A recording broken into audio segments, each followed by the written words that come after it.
जय स्वामीनारायण। विद्यार्थी मित्रों, अपने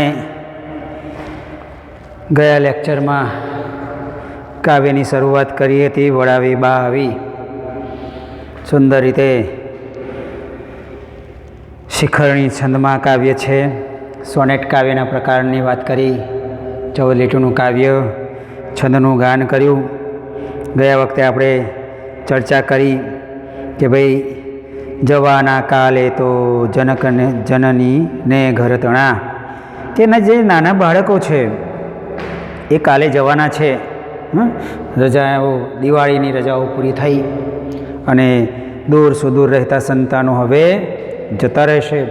आ बधी चिंता जे छे घरना जे वडीलो छे ए वडीलोने मनमा ने मनमा कोरी खावा लागी। हाँ, अहींया कह्युं छे सदाना गंगामा स्वरूप गरड़ा फोई सहुए। शुं कहे छे कि भाई जवाना काले तो जनक जननी ने गरतणा सदाना गंगा स्वरूप घरड़ा फोईश हुए। लखाएलो कर में विरह मिलने ते रजनीए। गंगा में स्वरूप लख्यू छे। गंगा में स्वरूप,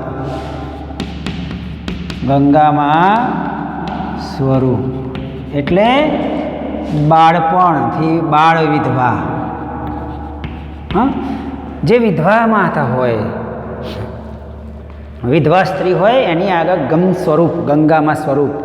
हाँ, सदाना में गंगा पाछळ सदाना गंगा में स्वरूप लख्यू छे। सदाना कि भाई एक समय एवो हतो, वर्षों पहेलानो समय, ज्यारे बाळ लग्नो थता अने बाळपणमां कोई स्त्री विधवा थती तो फरीथी पुनः लग्न नहोता थता। अने बाळपणमां जे स्त्री विधवा थई होय ए पोताना माताना पिताना घरमां ज रहे अने पोतानुं जीवन समर्पित करे। तो एवा सदाना गंगामां स्वरूप घरड़ा फोई हता घरमां, ए बाळ विधवा हता अने पोतानो विधवा जीवन गुजारता। ए फोईने दुख थयुं कि भाई आ बाळको आव्या छे, हवे तो काल पड़शे, सवार पड़शे अने आ बधा बाळको जनक जननी पोताना माता पिता साथे जता रहेशे। आ बधाए सौए लखायेलो कर्मे विरह मिलने ते रजनीए। विरह अने मिलन आ बे विरुद्ध शब्दों छे। जुओ, विरह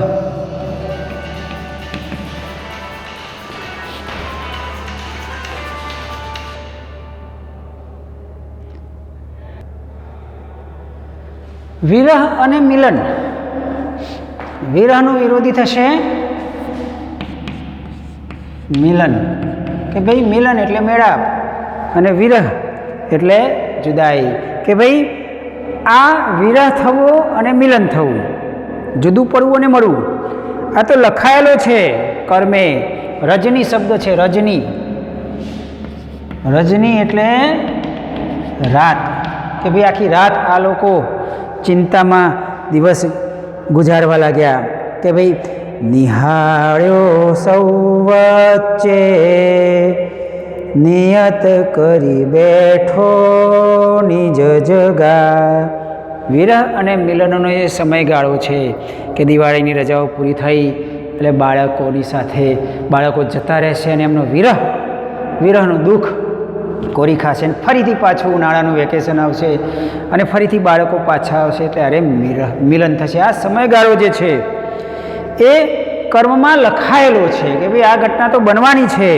એટલે નિહાળ્યો સૌ વચ્ચે નિયત કરી બેઠો નિજ જગા, કે આ સમયગાળો તો આપણા જીવનમાં જગ્યા કરીને બેઠો જ છે।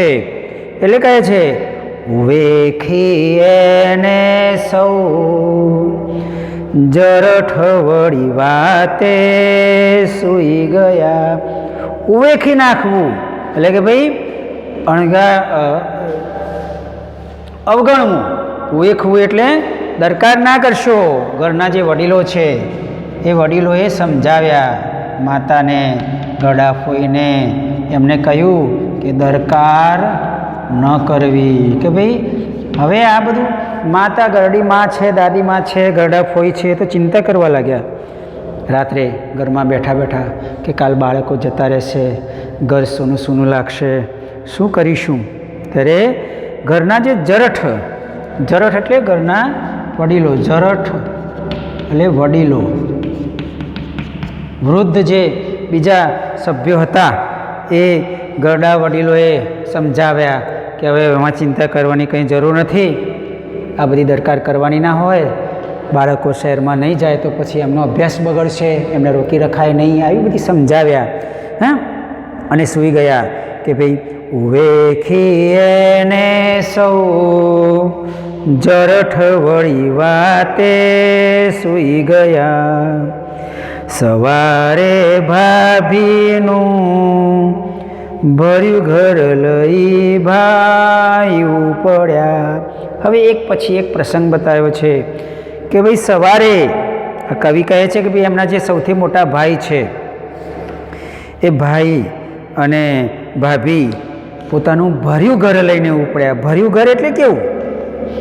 ભર્યું ભાદર્યું ઘર એટલે સૌથી મોટા ભાઈ છે ને એમને 2-3 સંતાનો છે. એ 2-3 સંતાનો ઘરમાં હતા એટલે ઘર ભરાઈ ગયું હતું. એ બાળકોને સવારે વહેલા ઉઠીને લઈ ગયા કારણ કે એમને દૂર જવાનું હતું. એટલે સૌથી પહેલાં મોટા ભાઈ એમના ભાભી એમના બાળકો સંતાનોને લઈ અને નીકળી ગયા. એટલે શું થાય છે? ગઈ અર્ધી વસ્તી ઘર થઈ ગયું શાંત સઘળું.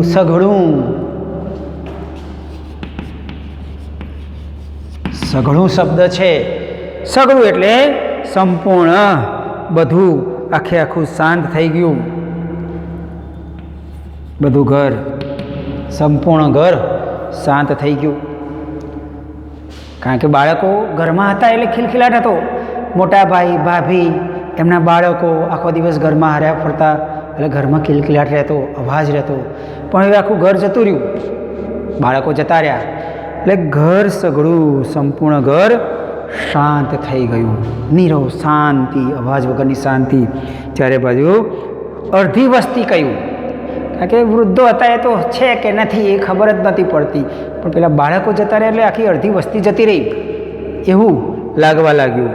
હવે બીજો ભાઈ હતો એ થોડોક નજીકના શહેરમાં રહેતો હશે એટલે એની બસ બપોરની હશે. બપોરે 2 ભાઈ અવર ઉપડ્યા લે નિજની. નવો ઢા ભાર્યાઓ પ્રિય વચન મંદ સ્મિતવતી. બીજા 2 ભાઈ હતા, નાના હતા અને નવા એમના લગ્ન થયા હતા.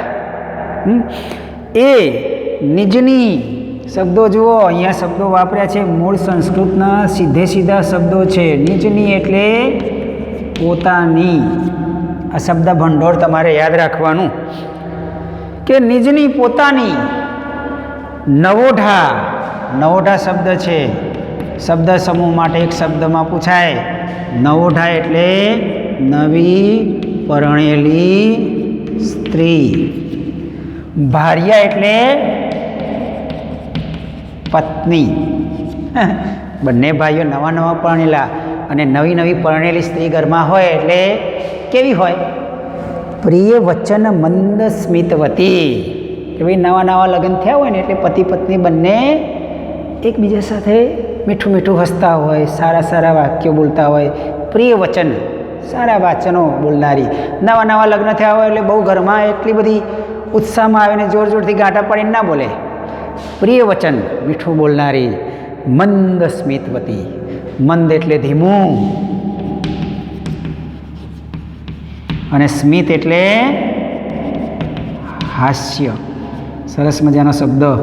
નવી પરણીને આવેલી સ્ત્રીઓ હોય ને, અત્યારે લગ્ન ગાળો છે, કોકના ઘેર નવા લગ્ન થયા હોય, વહુ આવી હોય તો એને જોજો બહુ ધીમે બોલે.